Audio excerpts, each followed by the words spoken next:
Menurut saya, secara ilmu hukum, Ahok sudah bisa diperiksa dan ditangkap.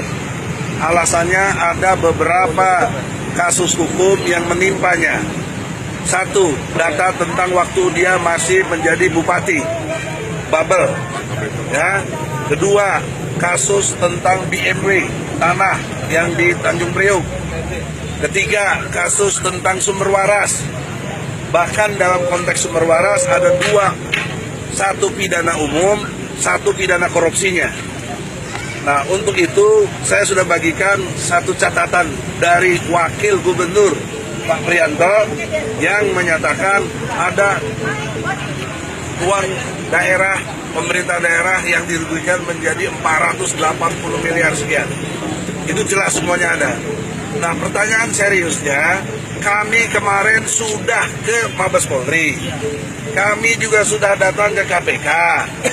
Semua bilang masih dalam proses. Padahal kejadian ini sudah lama. Jadi pertanyaan seriusnya, apakah Ahok ini dilindungi Presiden Jokowi?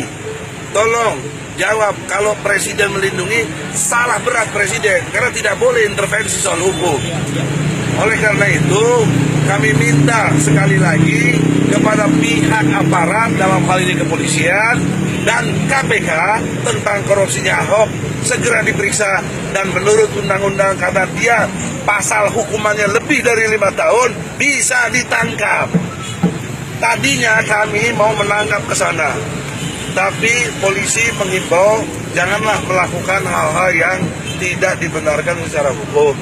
Baik, kami terima.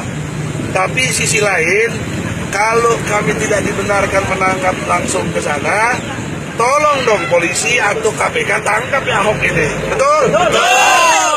Nah, oleh karena itu, lewat media pers, kami tidak jadi ke Balai Kota karena himbauan dari pihak kepolisian untuk tidak melakukan tindakan sendiri.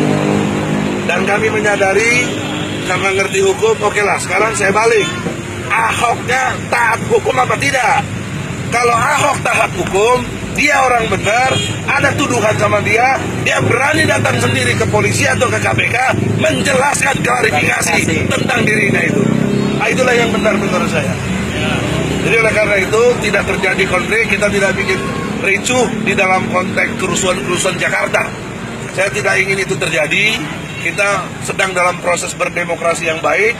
Kita juga tidak anti siapapun dalam pengertian ini, kita hanya ingin menegakkan hukum. Kalau saya sebagai advokat seperti itu. Kalau mereka menamakan diri anti Ahok, itu komunitas terserah mereka. Tapi saya melihat dari sisi hukum, Ahok sudah pantas diperiksa dan ditangkap. Tuh, saya kira itu. Bang, ini jika pihak Mabes atau KPK sendiri tidak merespon apa yang keinginan rekan-rekan ini, dan langkah ke depan apa yang akan dilakukan Bang Yogi sebagai lawyer? Ya, langkah hukumnya tentu kita ini sudah berhimpitan dengan dunia politik. Mungkin kita lebih tinggi urusannya ke DPR, ke Komisi 3 mempersoalkan ini. Kok kenapa penegakan hukum tidak jalan dengan baik? Padahal orang sudah jelas. Dan di dalam undang-undang juga kalau melihat orang berbuat jahat atau kriminal harus berbuat kita. Kalau kita nggak berbuat malah kita kena. Itu persoalan serius. Itu yang kalah. Nah, langkah-langkah berikutnya kita himbau kepada pimpinan-pimpinan partai politik, kan dia mau mencalonkan lagi gubernur, jangan satupun ada yang merekomendasikan Ahok jadi gubernur lagi.